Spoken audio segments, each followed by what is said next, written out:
Another technique that we haven't really talked about is called a wash. I'm going to show you what that is. Essentially, a wash is taking a light color of paint and brushing it across your paper. Some people do that on the entire page before they start painting to change the color or tone of the canvas or the watercolor paper. And some people just do it as they go in different spots. And you can build up from a wash. I'm going to show you a slight wash with this light blue and some gray mixed together to give you like a light blue sky kind of color, a silvery gray kind of color, and to just give you an idea of what that looks like. So I've got a very wet paintbrush with some paint on it, and you just go across like this. And it just lays down the color. Some people like to tape down the paper with masking tape or painter's tape so that it won't buckle. I did not do that here.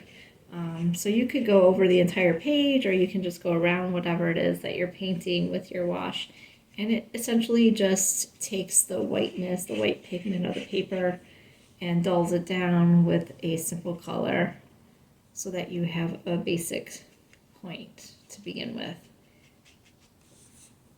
And that's a wash. Alright, so I'm going to show you a couple of resistance art projects that you can do with watercolor paint, and a couple of simple things that you have at your home probably. So you may have a white crayon lying around. We're going to use a white crayon, and we're also going to use table salt. So I'll show you what to do.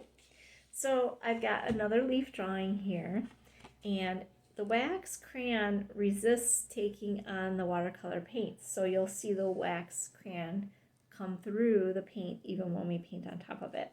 So I'm going to make little stars on my leaf, like snowflakes, and I'm going to paint over them. So let's see what happens. I'm going to go a little bit abstract this time, and I'm going to do a blue and a green. So I'm going to take some of my green paint out of my palette, and I'm going to put it across.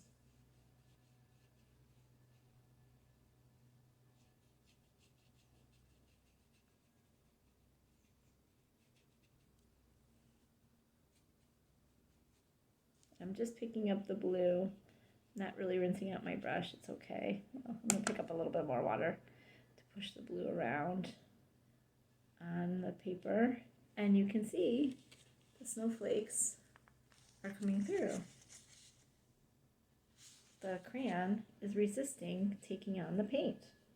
So that is one technique. The other that I want to show you with the salt is really fascinating. The salt picks up some of the watercolor paint and takes it away. It dries it faster so that it changes the way the painting looks. So this part I'm going to use a reddish brown, like the leaf is turning. So I've got brown already in my palette, and I'm just going to add some red to it to make it a deeper brown, or a deeper red actually. And I'm just going to paint on the paper.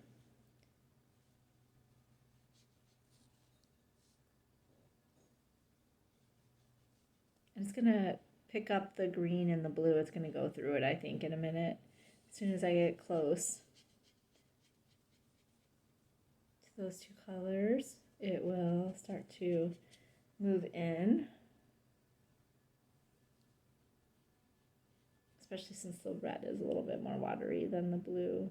I can leave this line and it won't go through, or I can mix them and it will go through. Okay, so now you see the red. It's pretty solid there.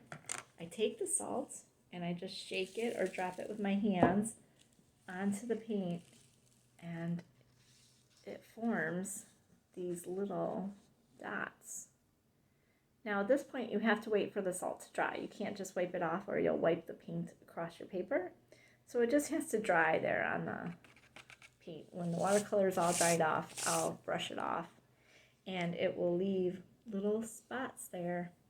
And one way that this might be interesting to do, since we're doing a science fiction story, is that you could do a painting of like the universe from afar, from a distance. You could have the sun in the middle, and you could have other planets with the crayon resistance. You could draw them in, And you could use blues and purples and all kinds of different cosmic looking colors.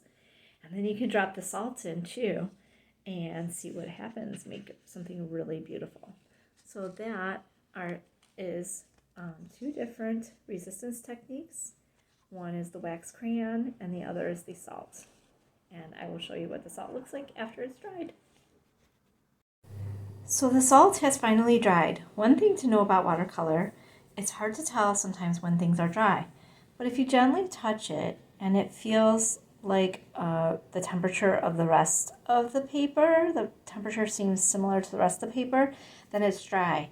Watercolor painter, when it's slightly wet, it feels cool to the touch. So that's one way of knowing whether your paint is dry or not, because you may not be able to see it on your fingers when you touch it, and you don't want to really touch it and bring up the paint. So it's dry, and I'm going to show you what it looks like when I scrape the salt off the paper.